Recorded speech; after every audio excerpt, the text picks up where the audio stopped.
Olha, são 5h09, olha a hora! Aê, Cuco danado, vai lá, são 5h09.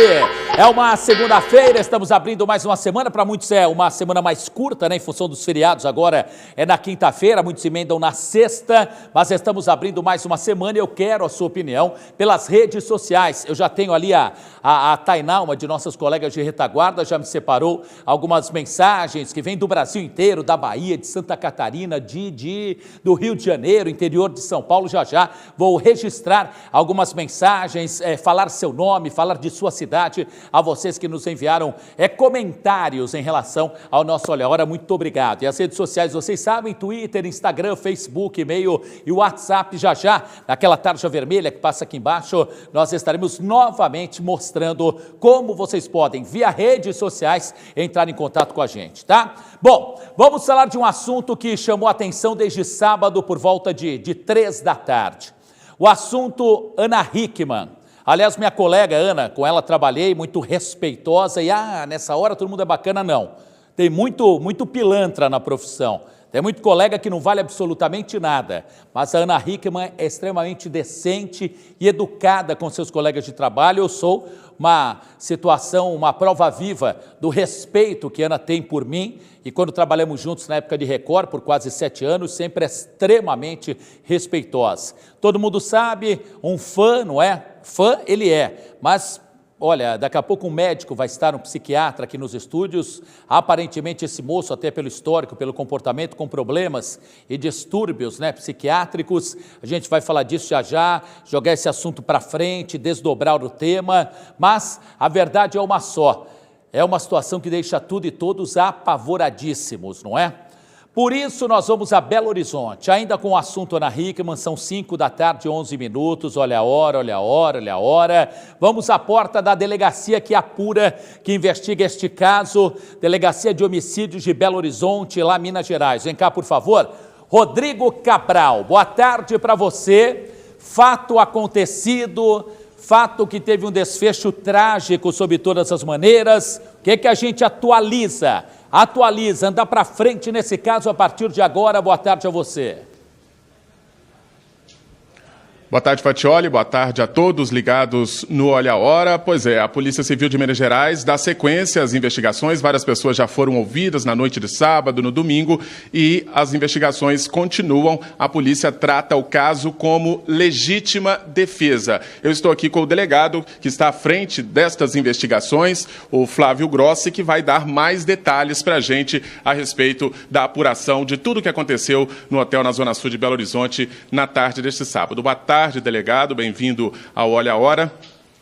O que já foi feito, quem já foi ouvido, o que essas pessoas disseram, os depoimentos são parecidos, confirmam a sequência dos fatos, de tudo que aconteceu no quarto, no hotel? Boa tarde.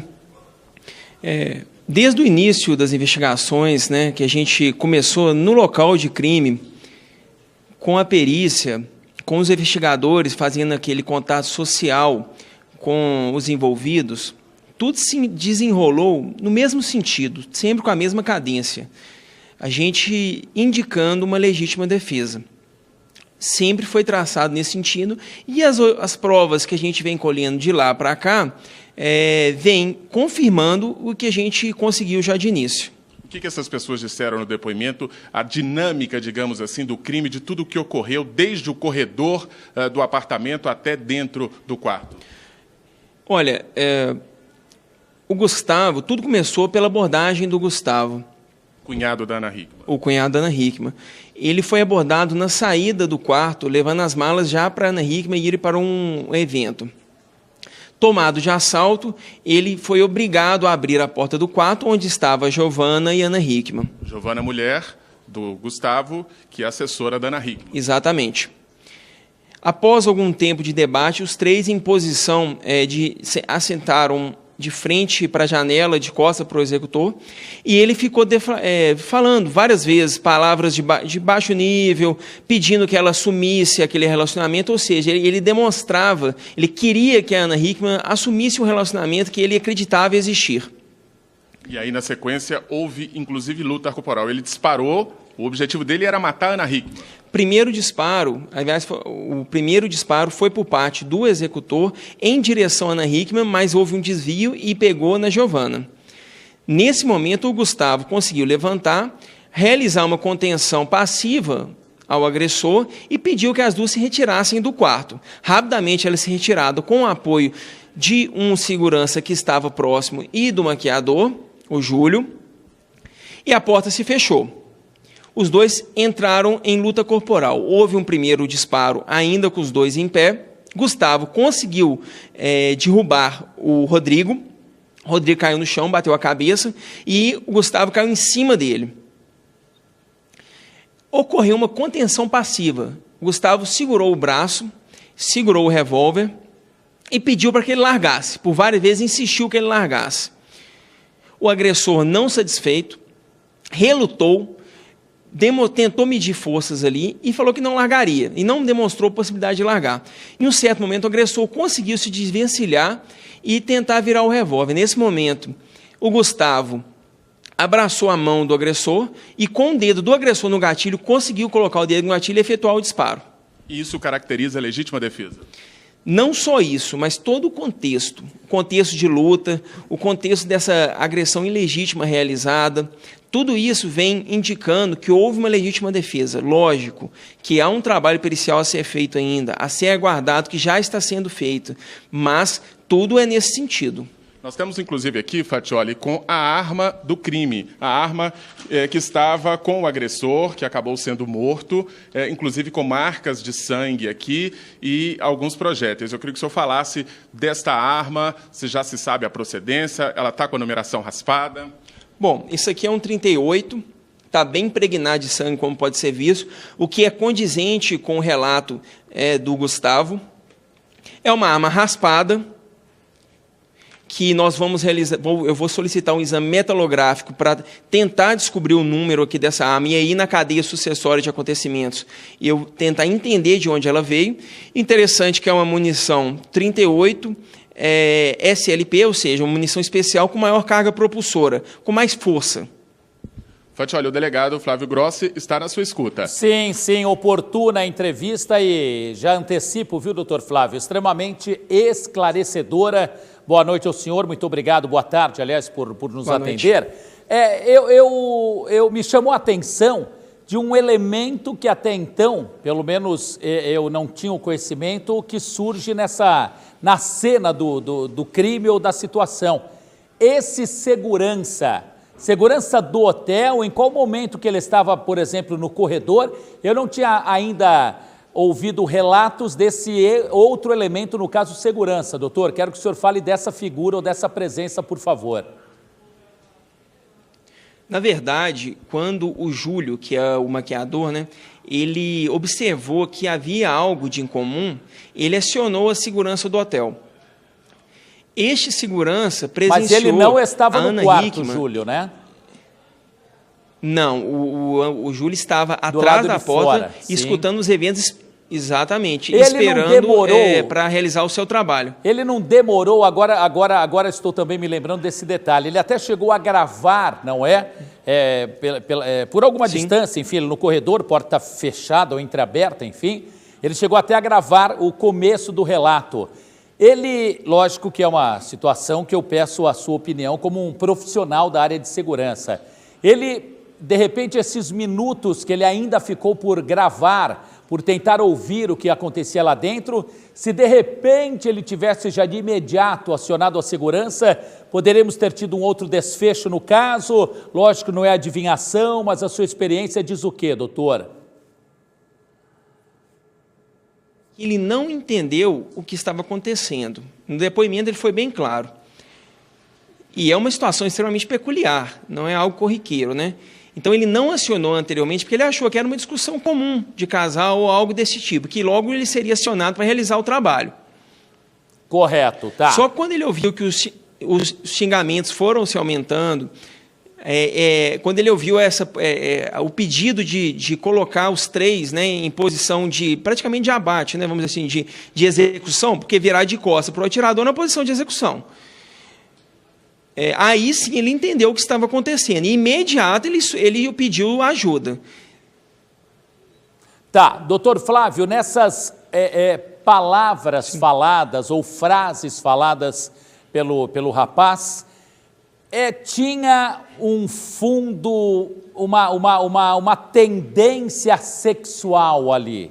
Esse foi o panorama do que ele falava, de ofensas, mas com o cunho sexual, cunho erótico, doutor Flávio? Talvez nem cunho erótico, mas um cunho passional. Tá.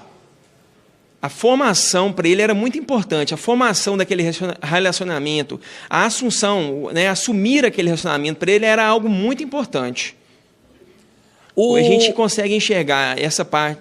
Sim. Pois não, perdão. A gente consegue enxergar essa parte mais sexual, essa conotação, nas declarações, nas postagens em redes sociais. O senhor já conversou preliminarmente, não como depoimento formal, com o irmão do Rodrigo Augusto, que foi morto com o agressor. Ele deu algum traço da personalidade nesse aspecto? A família tinha conhecimento disso? Até que ponto? Qual era o perfil que a família tinha deste agressor? Olha, tivemos sim uma entrevista inicial no calor dos fatos. Ele estava muito abalado, mas o que eu consegui observar e o que eu consegui ter um diálogo, mesmo que breve, com ele, é que era uma pessoa recatada, uma pessoa introspectiva, que tinha uma vida assim, mas sempre muito recolhido em casa. Caso o senhor... Sim, ele vai ser ouvido formalmente. Tá, caso o senhor, doutor Flávio Grossi, delegado do caso Ana Hickman, ao vivo, são 5h21, ao vivo aqui no Olha a Hora, pela Rede TV, para o Brasil inteiro, para os internautas pelo mundo, enfim. Caso o senhor apure ou detecte, né? Enfim, desconfie, vou até usar esse termo, de que o irmão era sabedor ou... poderia imaginar que isso pudesse acontecer, como infelizmente aconteceu.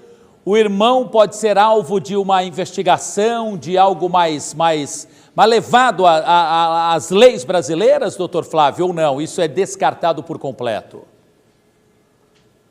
De forma alguma. O irmão, ele não se apresenta como suspeito. Ele é testemunha. Inclusive, ele relatou que pediu ao irmão que não ficasse no hotel, que fosse para a casa dele, porque seria um hotel caro. Ele não tinha noção do que estava acontecendo. Ele, a família dele, são pessoas inocentes nesse caso, são testemunhas que vão contribuir para a formação da convicção da prova, mas de forma alguma eles têm envolvimento. O que se apresenta até hoje são pessoas que vão ajudar no esclarecimento dos fatos, mas não envolvidos. Pois não. Uma pergunta... O agressor entrou no hotel, fez o check-in... Desculpa, Fatioli. Não, vá, Cabral. Documento falso, com identidade falsa. A polícia tem essa informação? Isso é confirmado? A questão é que a questão não foi em documento falso, a questão é que houve uma dificuldade de identificação porque ele estava usando o cartão de crédito do pai. E quando ele estava morto, ele estava com o cartão de crédito, né, no bolso. Então, houve uma dificuldade inicial de qualificar, saber quem seria realmente aquela pessoa. Mas logo mesmo ali no local a gente já começou a entender quem era realmente, de fato, o Rodrigo. Mas ele deu entrada com o nome dele, ou com o nome do pai, ou o nome de terceiros, no check-in, na entrada do hotel. Sim, nesse momento a gente consegue já alinhar, entendendo que ele entrou com o nome dele mesmo. Perfeito. Doutor... Neste momento da investigação. Perfeito.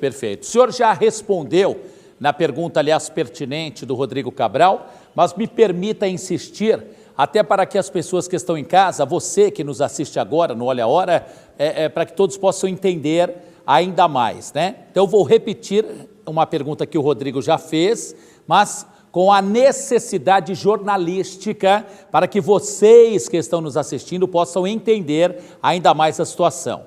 Então, a pergunta é, doutor, como o senhor chegou à conclusão de uma certeza de legítima defesa e não, por exemplo, não sei se seria até o termo, o senhor me corrija, o senhor é um profissional da área, ou de uma eventual execução? Quero que o senhor explique as duas situações e a conclusão que o senhor chegou da legítima defesa, para a gente explicar ainda mais, doutor, por favor.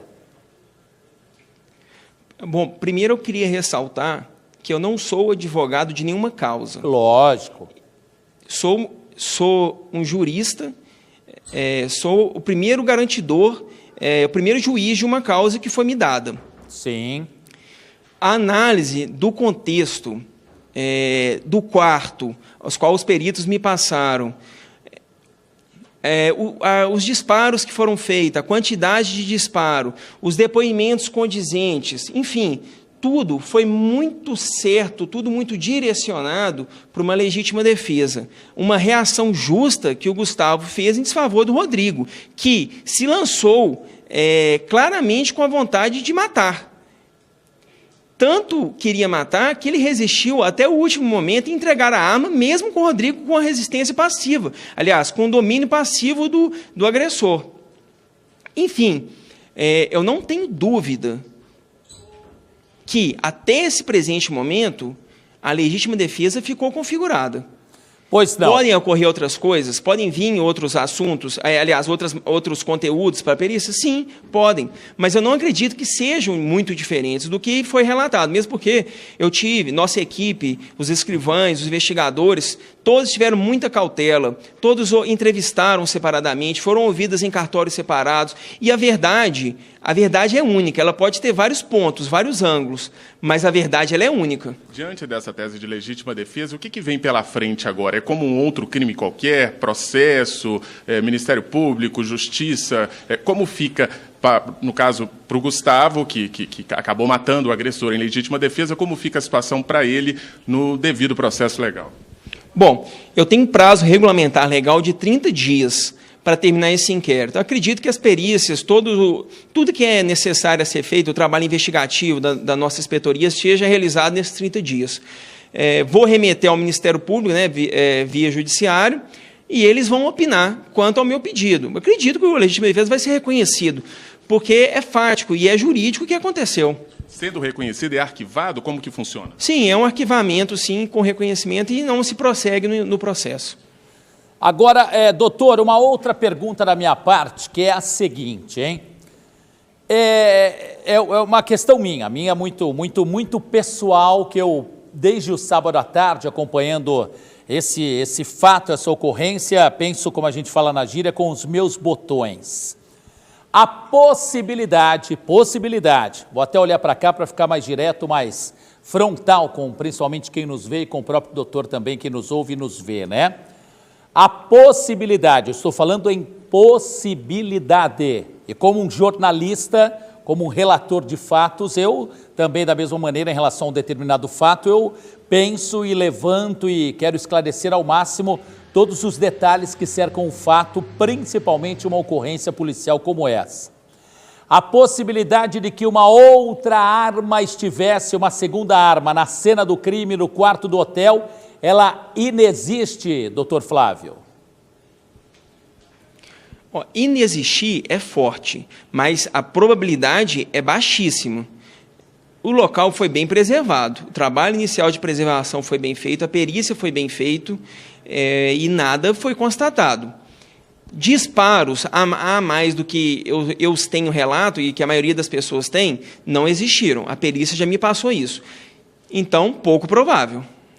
Quem mais, na sua opinião, o senhor, eu tenho 50 anos, tenho 50 de idade, 32 de profissão, o senhor aparenta, né, ser até mais novo do que eu, mas é um profissional experiente, ninguém está na Polícia Civil de qualquer cidade brasileira de favor, né? Todos estão por mérito e por competência. Então, calçando essa observação, eu faço a seguinte pergunta: quem, no seu entendimento, como um profissional da segurança, tinha um melhor conhecimento de manuseio de arma?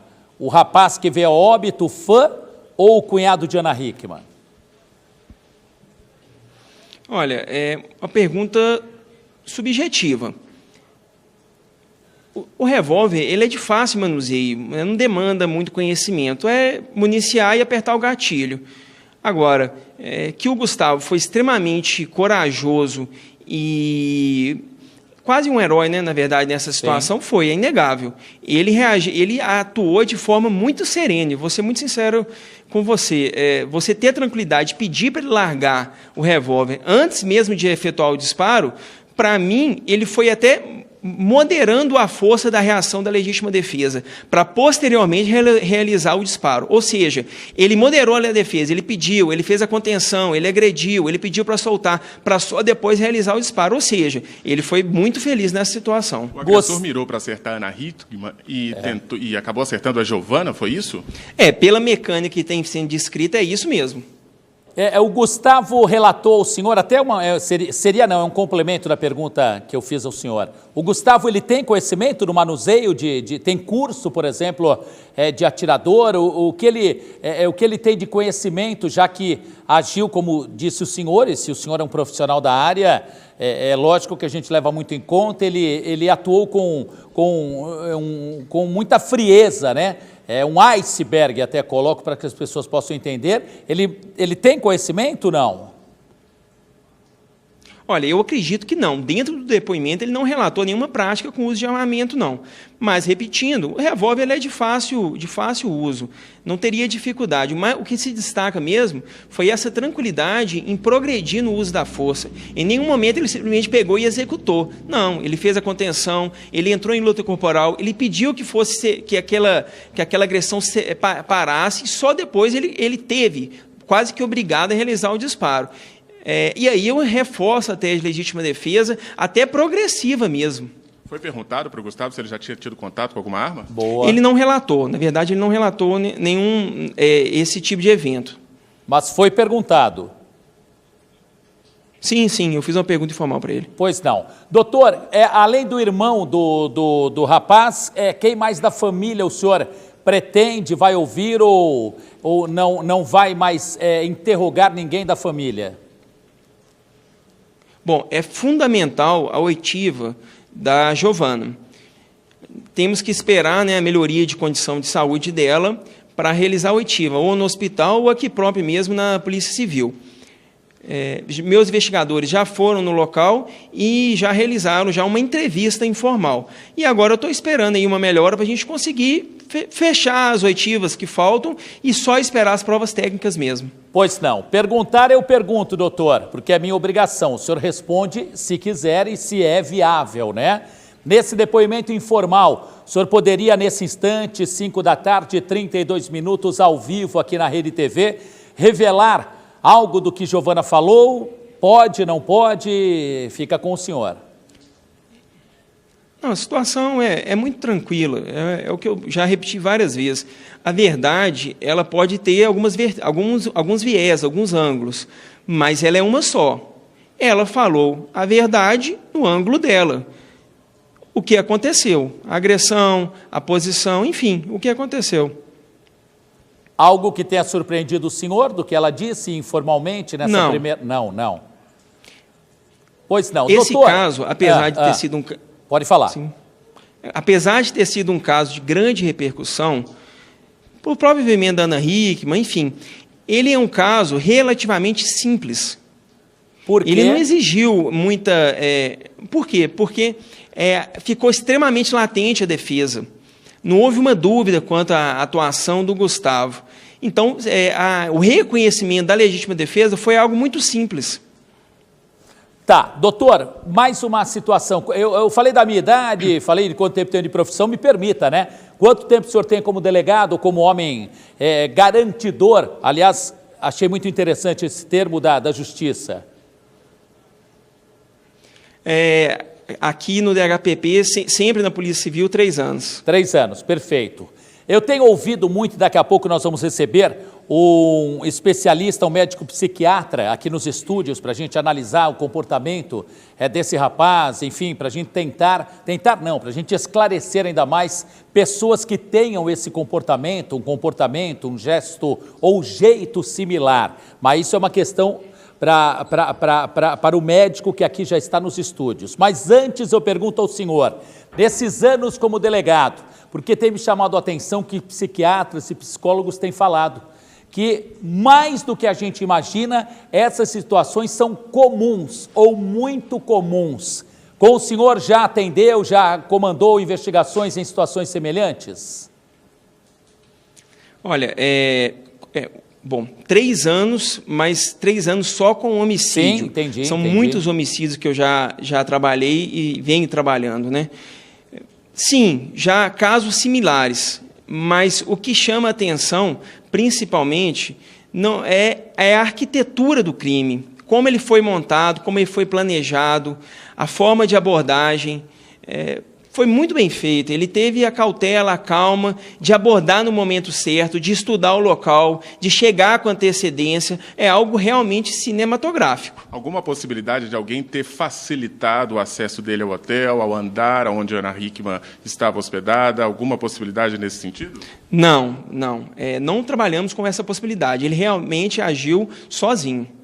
Doutor, nesse caso, olha, essa resposta é muito interessante da sua parte, aí me leva a uma outra pergunta, e desde já muito obrigado pela sua atenção ao vivo com o Rodrigo Cabral aí ao seu lado, com toda a população brasileira que nos assiste agora ao vivo, são 5h35. Essa resposta me chama a atenção do seguinte: ele foi então, no seu entendimento como profissional da segurança, extremamente criterioso, ele foi no aspecto de logística, ele pensou, ou até melhor, melhor que eu digo no termo de perguntar, ele foi extremamente inteligente na elaboração do que ele pretendia?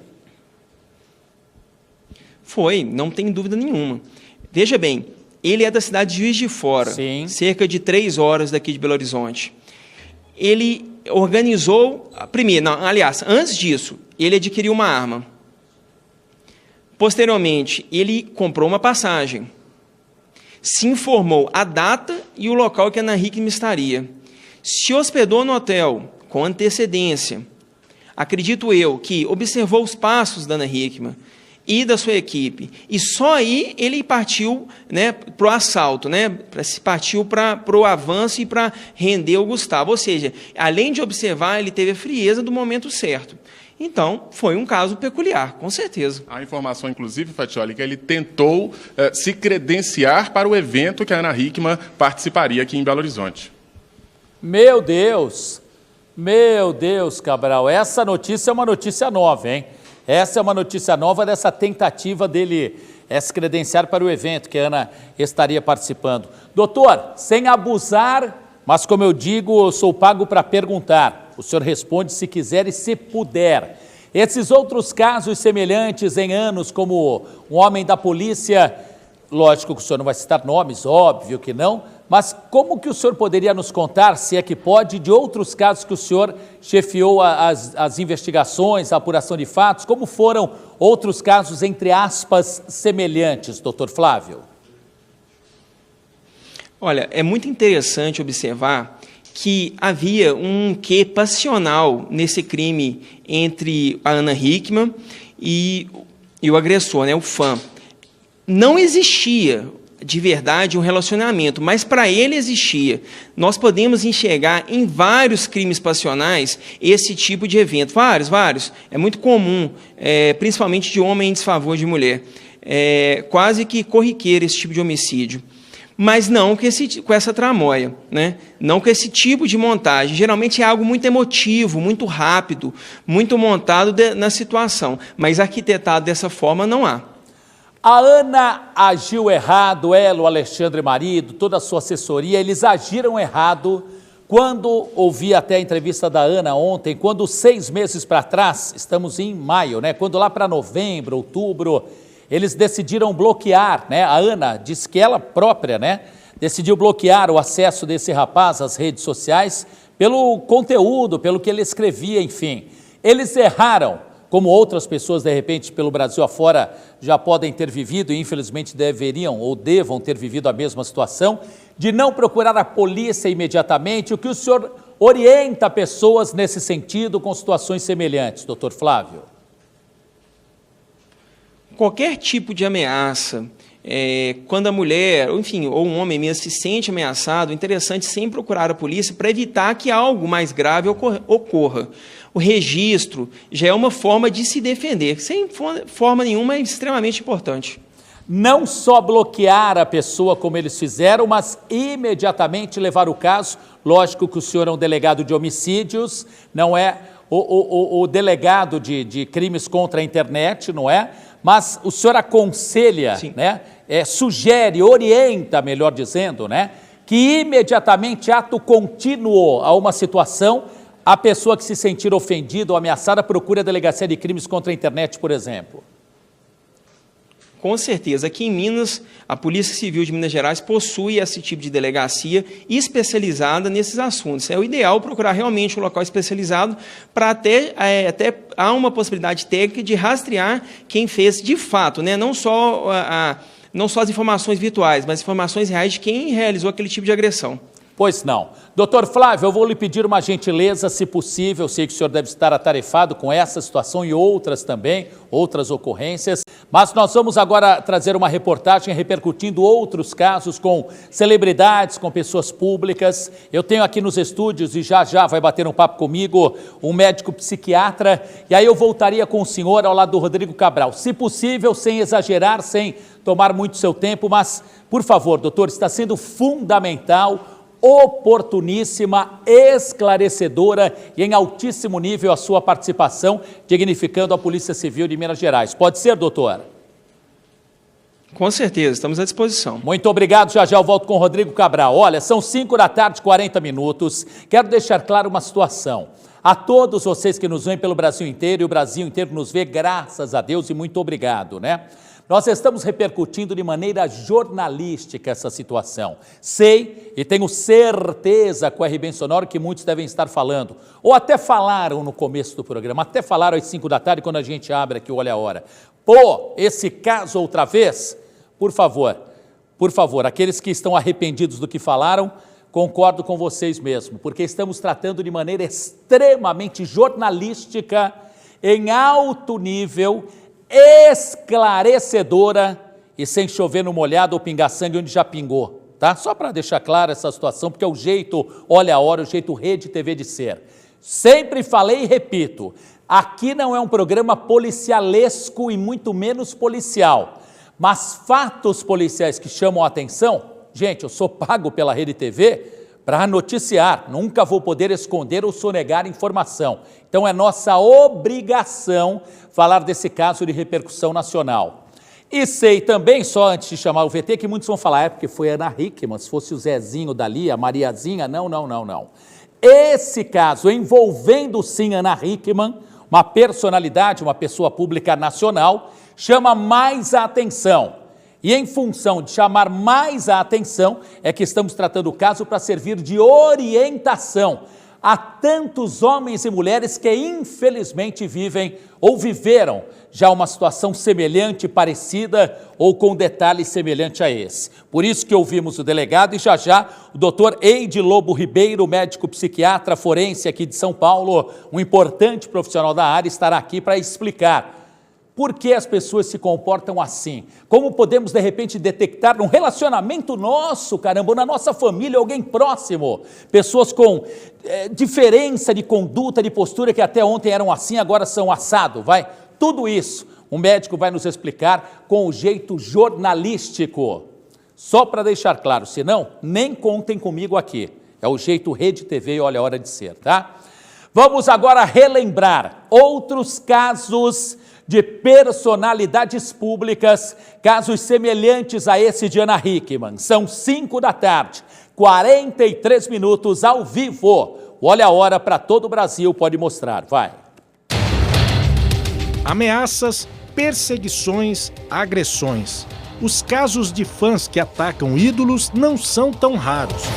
No início dos anos 80, o Beatle John Lennon foi morto com 5 tiros por um admirador em Nova York, nos Estados Unidos. Para a polícia, o assassino disse que matou porque estava obedecendo às vozes da alma. Nos anos 80, Madonna foi perseguida por um homem.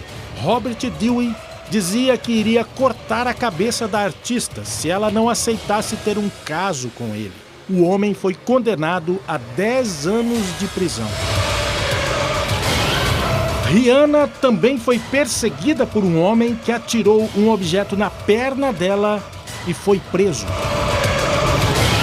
Justin Bieber, Selena Gomez e outras celebridades já passaram por problemas com fãs agressivos. Aqui no Brasil, um dos sequestros mais famosos aconteceu em 2001 com a filha de Silvio Santos, Patrícia Abravanel. A jovem, então com 23 anos, ficou 7 dias no cativeiro. Na época, o sequestrador Fernando Dutra Pinto também manteve o apresentador na mira de um revólver dentro de sua mansão no Morumbi. O caso mais recente envolveu a apresentadora Ana Hickman. Um homem se hospedou no mesmo hotel que ela e conseguiu entrar armado no espaço onde ela estava com um casal. O cunhado dela lutou com o agressor e conseguiu evitar que Ana fosse assassinada. Durante a luta, o homem foi dominado e morreu baleado. Que transtornos levariam alguém a desejar a morte de um artista por quem tem grande respeito e admiração? O que leva uma pessoa a perder o controle sobre a realidade? O que leva um fã a entender que faz parte da vida de uma pessoa famosa, mesmo sem fazer? Psicose, alucinação, esquizofrenia. Será que fãs estão exigindo mais atenção de seus ídolos? Olha, são 17h45, eu ia falar eu queria, eu gostaria. Não, quem queria não quer mais, quem gostaria não gosta e não quer mais. Eu quero e peço a sua participação. Matheus Carvalho, dá para colocar, por favor, aquela tarja vermelha? É Crown que fala, né, Mateuzinho? Eu vou no meu linguajar, Mateuzinho, a tarja vermelha, aí, com as redes sociais, com Twitter, Instagram, Facebook, e-mail e WhatsApp. Isso, vamos lá, participe pelo Olha a Hora.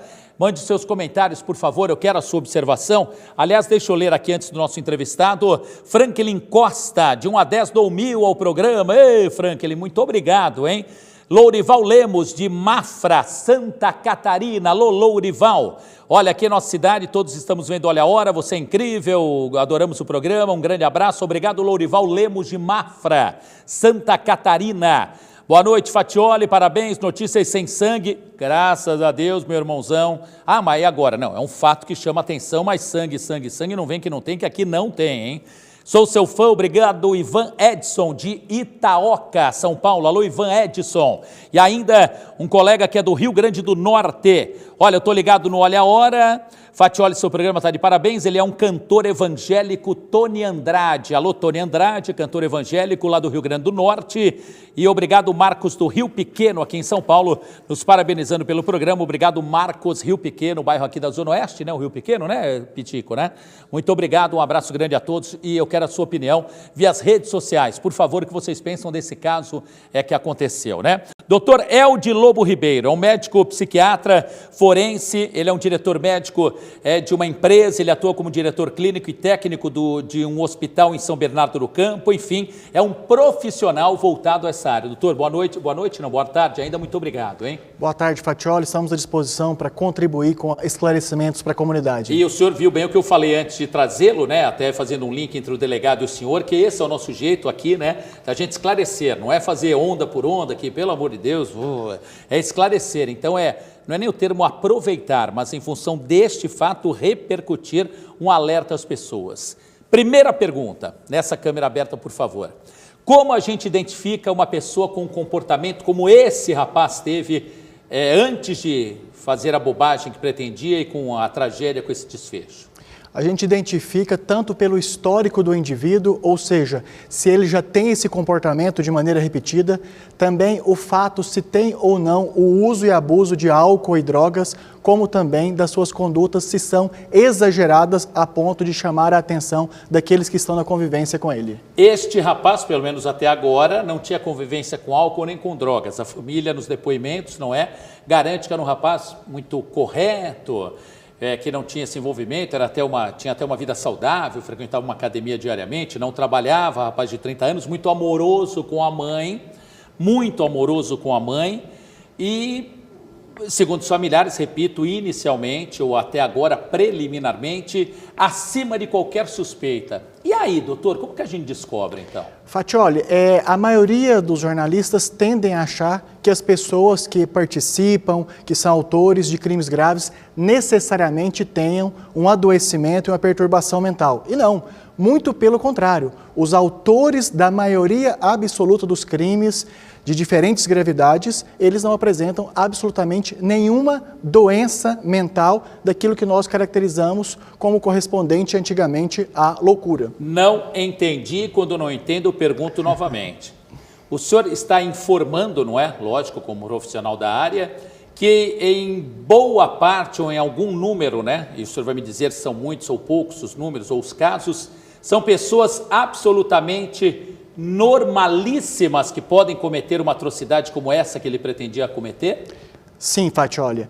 A maioria das pessoas tendem a achar que os autores de crimes graves, crimes múltiplos, necessariamente sejam portadores de esquizofrenia, de transtorno bipolar, e não. A maioria das pessoas que apresentam esses crimes, são autores de crimes, não tem absolutamente nenhum adoecimento. O que existe são algumas condições limítrofes. Por exemplo, retardo mental leve. Retardo mental leve... não é um problema, um desvio? É um tipo de alteração desde o nascimento e que tem uma mudança sutil, discreta, em relação à normalidade. Essa pessoa não é considerada doente?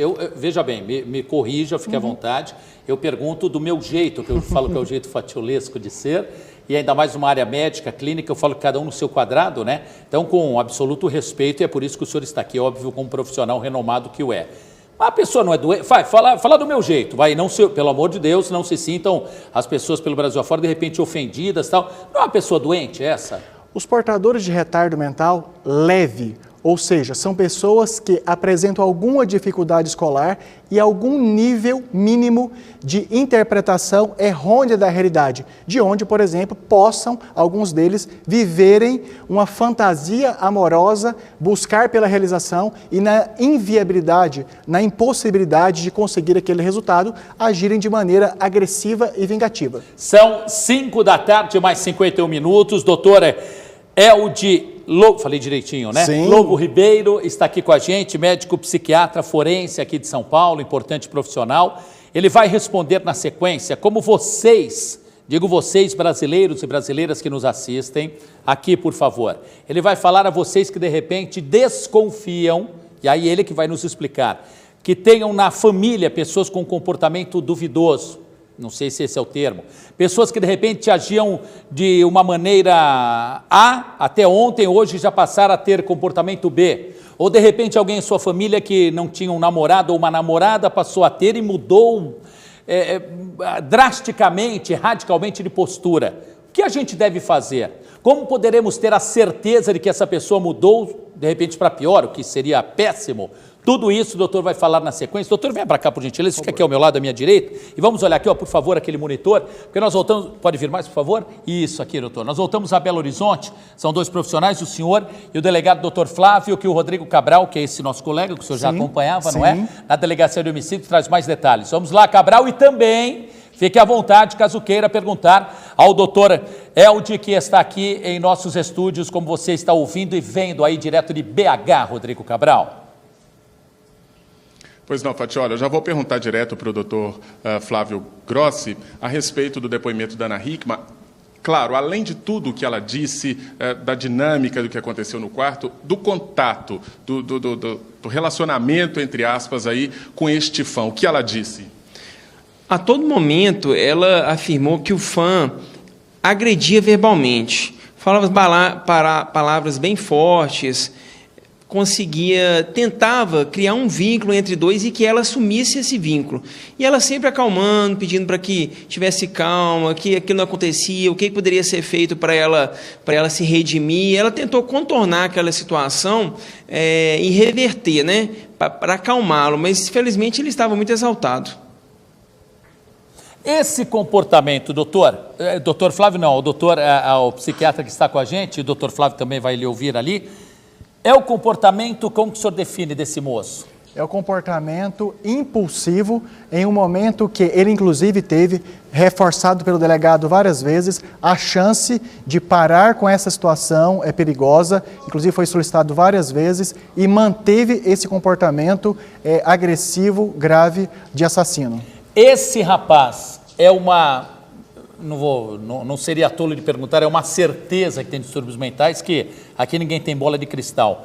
Mas o comportamento histórico que o senhor, na primeira resposta, fez questão de informar, né, da gente observar, leva, tudo indica, é provável que este moço sim tivesse ou fosse portador de distúrbios mentais, ou nada pode ser falado por agora? Com os dados que nós temos disponíveis, é muito provável que ele não tivesse uma doença mental grave. Tanto é que o delegado, inclusive, falou de maneira muito apropriada que houve um planejamento passo a passo, desde adquirir a arma, deslocar a uma distância considerada, importante, hospedar-se no mesmo hotel, ficar esperando o cunhado da apresentadora para depois partir para a entrada do quarto dela. Então, muito pelo contrário, as características desse crime é de uma pessoa que não é portador de uma doença mental que perturba as capacidades de compreensão da realidade.